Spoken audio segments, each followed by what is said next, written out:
Hello everyone. Welcome to the Cozy Conversations podcast. I am Harshita Anand, a counseling psychologist in India and your host. Today we have a mic stand and today we have this beautiful view as you can see. And as I always start, I would like to say this is a mental health podcast where I try to spread awareness by interviewing people and asking them some questions about mental health or something else related to mental health or mental health industry. Today I am interviewing a very different and a very intriguing person. Her name is Muskan, and she is a co-founder of the company called The Confidante, and she is also a hobby hopper. So she's also a fellow psychotherapist. I forgot to mention that. That's an interesting fact, isn't it? So, hello Muskan, how is it to be a psychologist in India? That is a tricky question. we try our best. Yeah, we We try try our our best with best. no regulations and confusing regulations mostly. Mostly, Yeah. yeah. But Okay. So I would like to basically start on a lighter note because that's how I like to start. I wanted to ask you do you like watching series, by the way, series or movies? absolutely, yeah. Oh, yeah. Okay, so which is there a like recent series which you have watched? Like any recent series you can remember which you have watched? Yeah. There is a very nice series. It's called what is it called? Huh. Okay, I am skipping the name of the show Okay, entirely, that's okay. but If you can't remember the name of the show, could you tell us just the theme of the show? What is it oh about? yeah, it's okay, so it's about a psychologist who is like trying to find his own way of doing therapy. Okay. And we're taught a little, like, when we're taught about psychology and how to be a psychologist, we are taught in a way which is a little robotic and a Hmm. little less humanistic, Hmm. right? Hmm. Hmm. Hmm. It's a little more like, oh, don't share anything about yourself. Hmm. Don't be like very expressive Impressive. in Yeah. sessions and all Yeah. of that.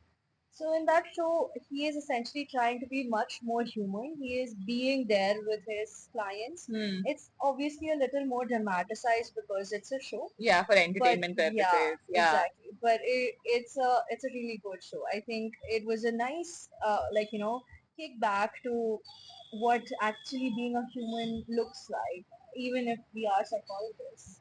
Actually, that's a good series to watch probably because it's important to remind ourselves that we are therapists and human beings for a change, we're human Yeah. beings. So, is there series or a movie that has actually left a mark or an impact on you as a therapist or as a human being or just like that? Yeah, I think one of my almost like most favorite show is it's called Atypical. Oh, atypical. It's yeah, Yeah. it's one of the greatest show that I have ever watched, and I felt like that was a show that could actually make us understand what atypical looks like. Oh, It's very neurodivergent. There is a child in it who is actually has autism, and it does a lot for like just education as well.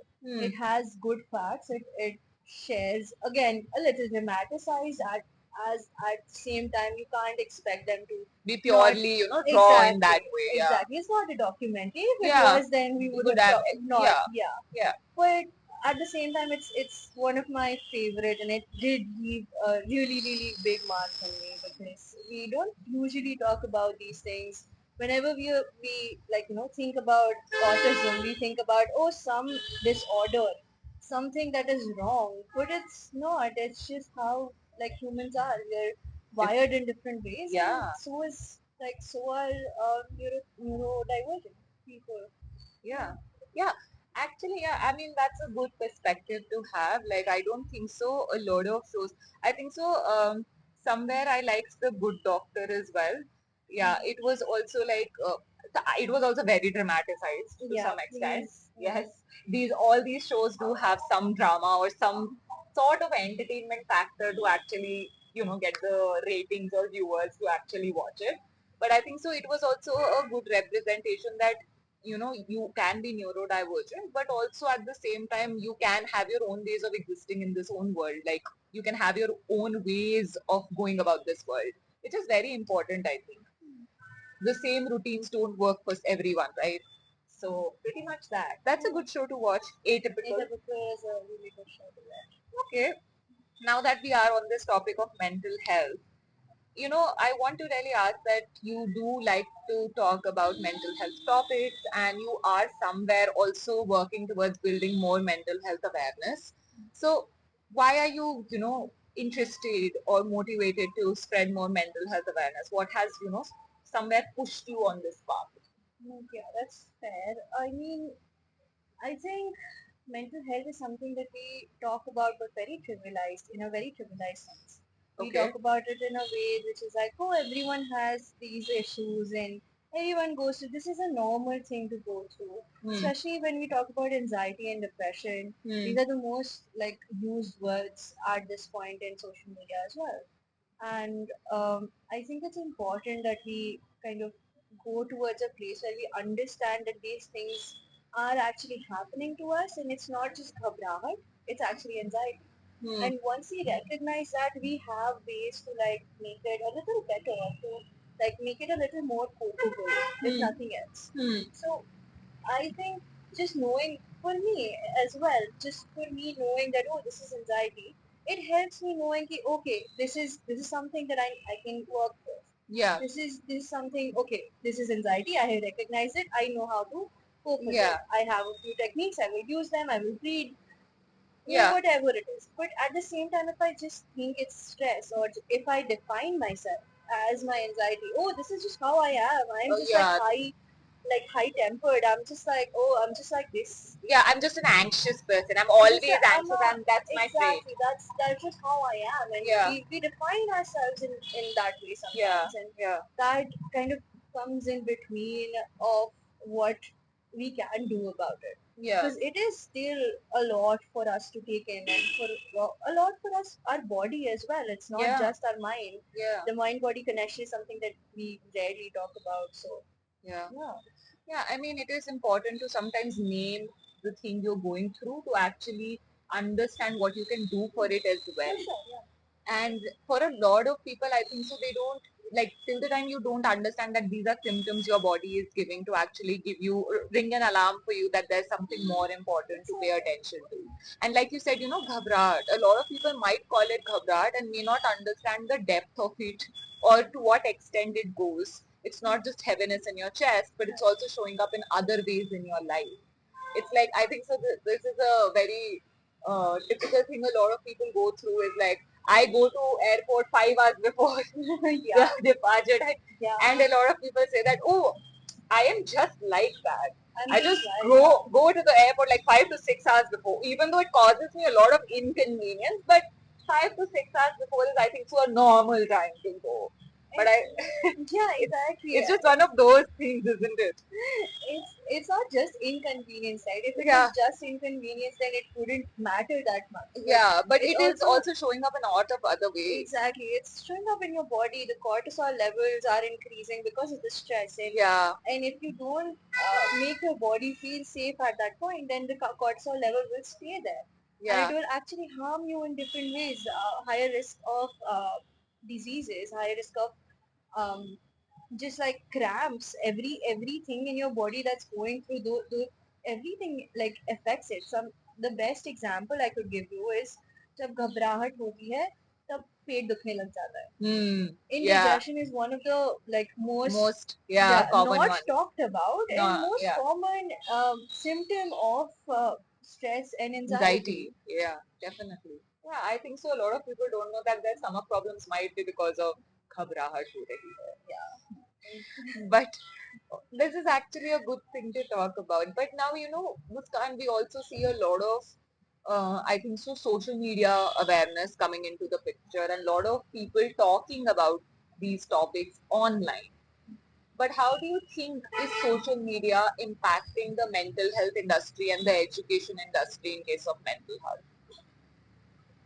That's a really good question. I think although it's nice that more people know about what mental health is, what issues are, and what's something that everybody goes to, and it's Hmm. good that there is awareness, but we also have to look at what kind of awareness we are getting, Yeah. right? So these words like OCD, ADHD, narcissism, Hmm. all of these words are so like used in such a pop culture way Yeah. that, oh, I just have anxiety, oh, I'm feeling depressed. Hmm. Depression is not a feeling. Yeah. That's, we don't feel depression. That's not a feeling that we have. Our Yeah. feelings are sadness. Sadness is something that we can say that, oh, extreme sadness. If it's really extreme sadness, then we can say it's extreme sadness. But until and unless we understand that depression is not a feeling, we will not stop saying that. Yeah. So these are a few things that everybody kind of, at this point, us also sometimes, we kind of, in because of language and because of social media, we use these terms very lightly. Hmm. And although it's good that we know a little about it, like we as a society know a lot more about it, about this, but at the same time, what are we teaching our children? Hmm. What is the education like going through if somebody is actually diagnosed with depression and they go to their peer group and they talk about, oh, I was diagnosed with depression. The peer group will just be like, oh yeah, we also have depression. We also go through depression. Yeah. That something is also very invalidating for the child itself.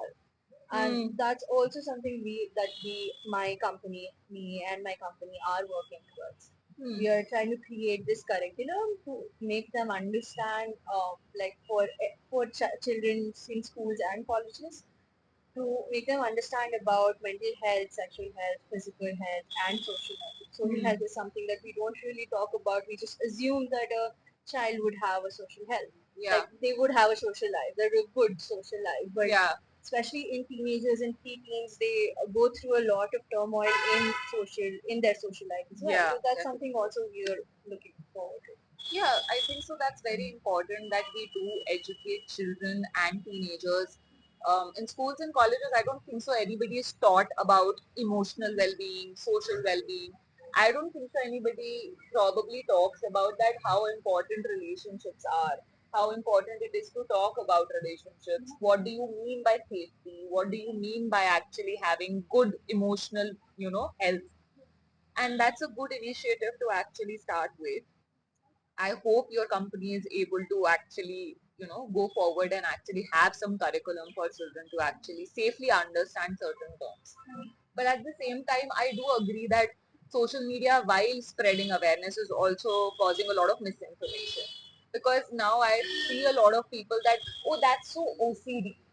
I mean, OCD is not just you liking things clean or you basically wanting things organized. It's much more than that. It's much more than that. The weirder part is, people who have OCD also don't really know what extent the OCD can be. Yeah. Somebody who just cleans things, oh, this is just what OCD is, and somebody who has more like different obsessive behaviors, Yeah. they think, oh, that's what OCD is. But OCD is a very diverse thing. Yeah. It can show up in many different ways, and Yeah. it has like correlations with other disorders as well. Yeah. And that's we know this because we have been studying this for years and years on, like, we have read books about it, we have talked about it for so long that we know this. Yeah. But at the same time, who is talking about this in social media?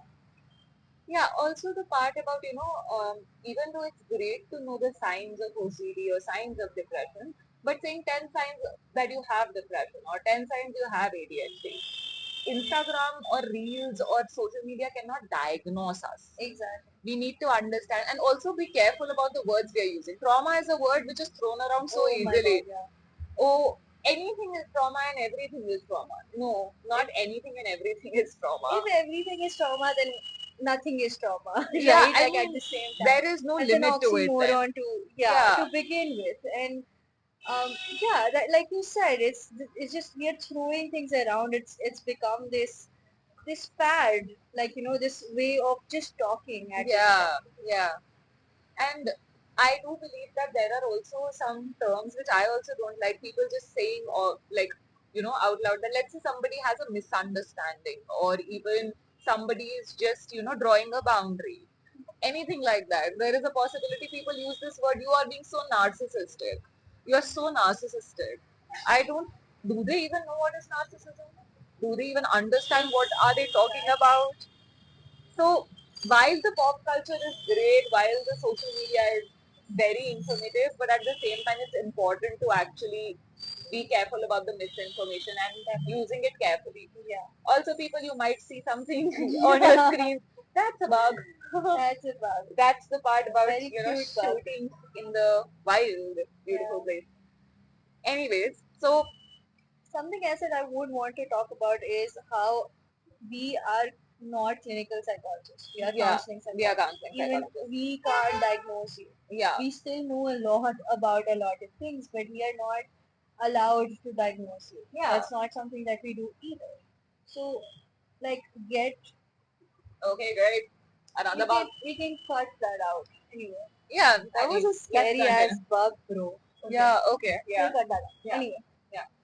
Uh, So another yeah. thing is that we aren't clinical psychologists. That's true. Yeah. We are counseling We are counseling psychologists. We can't diagnose you In case you need diagnosis, you will either have to go to a clinical psychologist or a or psychiatrist. psychiatrist. So that's also an information you need to know Yes. because not everybody can diagnose you. Only psychiatrists can prescribe meds to you. Medicines are only prescribed by psychiatrists in India. Yeah. So people, please be careful. It's very personalized as well, right? Like Yeah. it's not just like 10 signs, these are the symptoms. That's not how it works. If somebody in like your social media or somewhere tells you that these are the signs of depression or narcissism or whatever, please make sure that you don't take it to heart. Yeah. Do not take that to heart. We do very thorough, examinations. We do tests, and we understand what is what. So if you are actually looking at that and let's say you relate to it, might as well get a diagnosis or an assessment done rather than just thinking that, oh, I saw this, I related to this, or so maybe I have it. Yeah. So might as And well get a honestly, diagnosis. we understand. We also, at Yeah. a certain point of our education, thought we have all the disorders That we were read about. studying.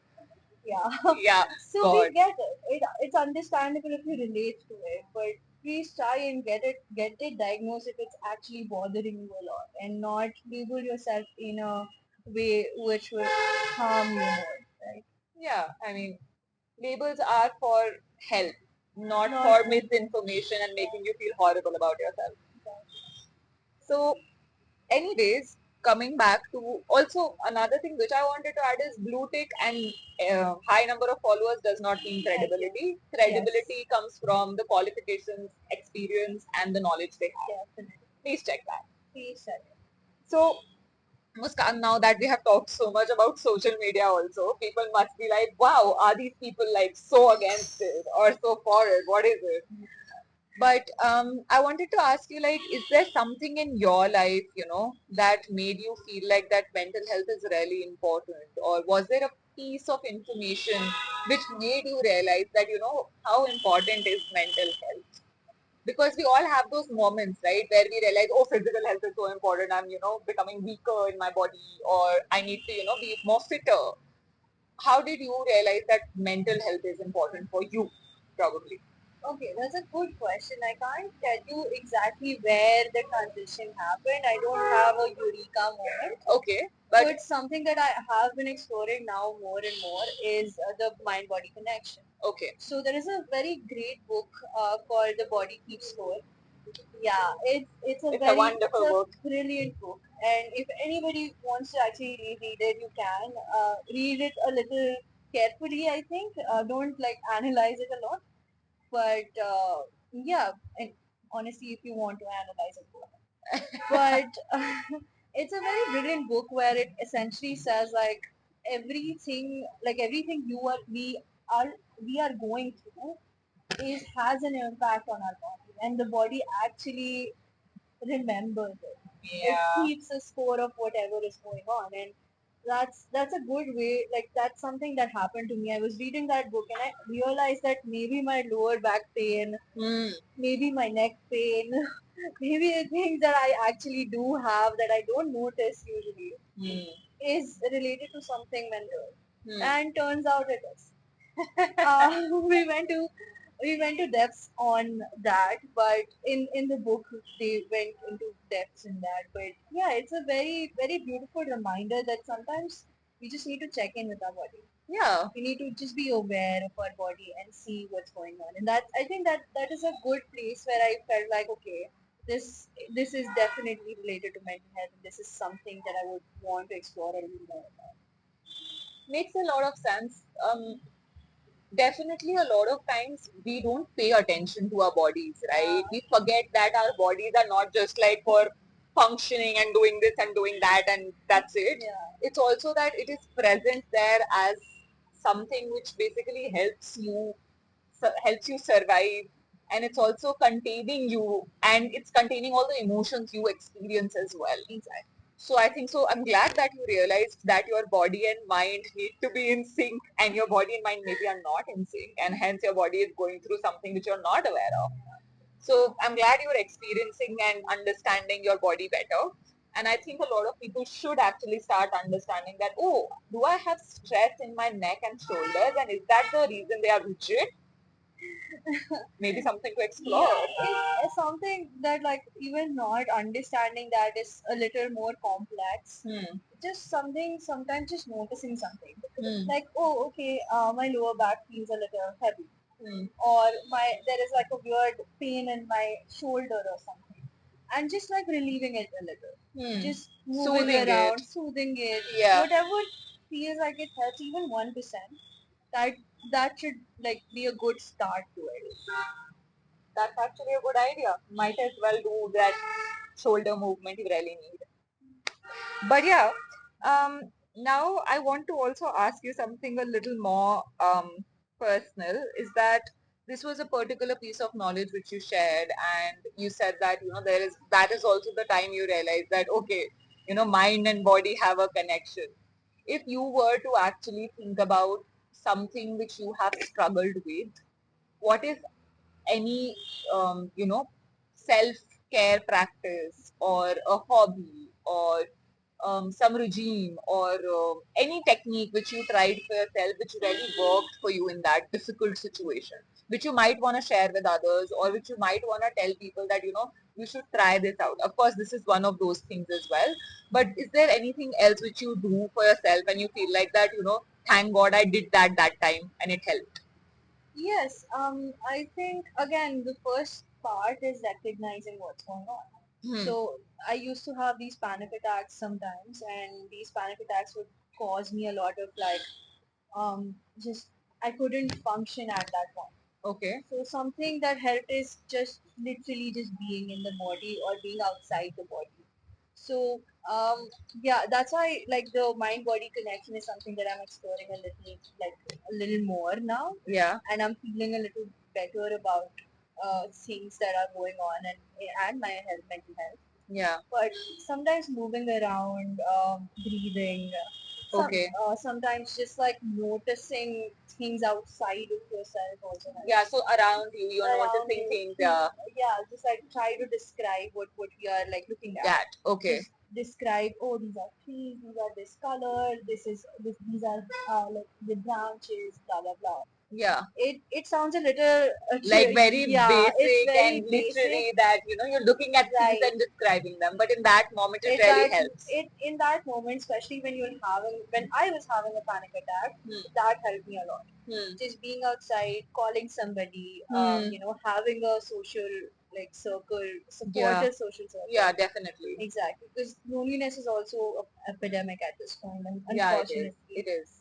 But having a social circle, having somebody who you can just SOS or share something like, oh, okay, do you have 7 minutes? There is a very cute Yeah, eight little, minutes one. Yeah, yeah, yeah, yeah, yeah, yeah, yeah. yeah. That one, that one. So That was a really cute one. there is a beautiful clip of I think so psychologist or somebody else, Somebody, yeah. somebody I don't remember, Some a famous influencer, personality, yeah. that they basically didn't know that a friend basically needed their help, because the friend normally messaged them that, oh, how are you doing, do you have time today, we can talk, and this person was busy. But later they got to know that this person, like their friend, was actually going through something really serious. It was a crisis. So they read that somewhere all you need is 8 minutes. to actually Yeah. talk to someone and make them feel better. At So this all. person came up with a code word of like, could you write that 8 minutes? Yeah. Do you have 8 minutes? So I'll understand it's an emergency and I'll talk to you for 8 minutes because who doesn't have 8 minutes? He said it like that. But of course, I think so having that kind of a code with your Yeah, friends is important. exactly. Just like some protocols, if like you actually feel like you are in some sort of crisis, even if it's not like crisis, maybe you can have like multiple codes for like crisis. It could be SOS. For Yeah. like a little less It's crisis a situation, it yeah. will be something else. And Yeah. just having these protocols in place can help a lot. Yeah, and also if you are a person who finds it difficult to tell people what you're feeling in the moment and you can't describe, having a code word might actually help. That hey, if I'm feeling, like in a crisis mode, I am feeling like there's a lot of overwhelm going on. I'm very overwhelmed. I might write pineapple to you. So pineapple means I'm overwhelmed and I'm overworked and I really need you here for like just 10 minutes to talk to me. Right? Just in a meltdown, you might need somebody. Yeah. So have friends with you might use code words. So that's a good idea, Muskan. We can use code words for crisis. Pineapple. Theory in my head. No, I read this somewhere that you can't really take somebody like seriously, like when you write the word pineapple, like how are you serious? Like it is just a funny thing because you don't like pineapple on pizza or something like that. Ah, okay. Do you like pineapples on pizza? I don't know. I don't like it. But okay. Do you like it? I don't prefer it, but I don't mind it either, I guess. Oh, very neutral people. No, I don't like it. So, but all of you there who like pineapple on the pizza, I hear you. It's okay. You can eat pineapple on pizza. But coming back to our this podcast, it was a beautiful conversation, Muskan. But if you were to actually tell our viewers, listeners, whoever is out there watching, please like, share, and subscribe, people. What is something you hope your story or whatever you've shared with me today? Like, what do you want the listeners to take away from this? What is something that you feel that you wish more people understand? I think just checking credibility of people because we have talked a lot about social media. We have talked a lot about how brutics are not The person. Yeah, it doesn't mean that they are professionals. Uh, a lot of people in like do that. Like we say something like, "Oh, psychology says this." There are a lot of like memes on it. A lot of funny things out there as well. But the translation from funny to serious is very difficult to like create. Maybe the creator kept it as a funny thing, but the viewers have taken it taken it seriously. very seriously. Yeah. So maybe check your like credibility. Whoever is talking about, if we are talking to you, please check our credibility. Know if we actually know what we're talking about. You can check our credibility. If you want, we'll put our LinkedIn here below. But yeah, that's true, Muskan. Checking credibility is something which we really need. I know I've come across so many horror stories. I call them horror stories because somebody really got traumatized because they did not check the credibility of the person actually providing them therapy, and it did not actually end up being helpful, but it was more harmful. You're allowed to talk to your psychologist to ask their like what are your credibilities, What is have you your read, what is your qualification? What do you practice? exactly what do you practice, what are like the techniques that you use. You can ask all of that questions. You will understand like what would help you, what would help you more. Yeah. Yeah. Because we still take time for to get to know you, but you know you much better. So maybe just check out what exactly you're looking for and ask them those questions. Ask them those questions. It's okay. We are happy to answer. Yeah, actually, ask away.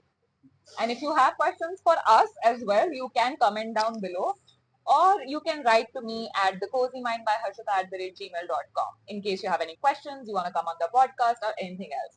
And for today, Muskan, I would like to really thank you for coming and drinking ginger tea, and I'm having coffee tonic with me here in this beautiful place and also sharing your story. I know it's not easy to talk about your mental health or even talk about what you feel about the world in general, but you came here and talked to us about it. Thank you so much for agreeing to do this.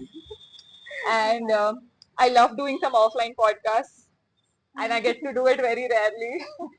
So it was a wonderful conversation with you. I hope people got to hear, understand, and take away something from this conversation. I hope you enjoyed this conversation. Thank you for coming here. Thank you so much for having me. And for you all there, I hope you all got something you needed.